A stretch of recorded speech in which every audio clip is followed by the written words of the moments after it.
1982 সাল থেকে এই মসজিদে নামাজ আদায় করছে অত্র এলাকার মানুষ।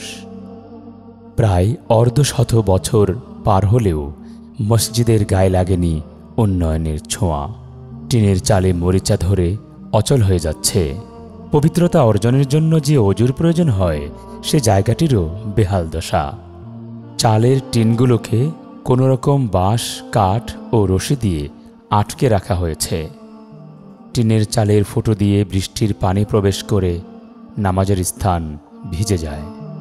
অসহায় দরিদ্র মানুষগুলোর ইচ্ছা থাকা সত্ত্বেও সামর্থ্য না থাকায় স্বপ্নের নতুন মসজিদ নির্মাণ করতে পারছে না এলাকাবাসী। দক্ষিণ তুলারামপুর বাইতুল আমান জামে মসজিদ কোনো অনুদান না পাওয়ার কারণে আজ যে মসজিদটির অবস্থা জীর্ণশীর্ণ, বাথরুম অজুখানার অবস্থাও ভালো না, নাজুক। কোনো সংস্থার কাছ থেকে যদি অনুদান পাই খুবই উপকৃত হব, মসজিদের কাজটা যদি কেউ করে দেয়।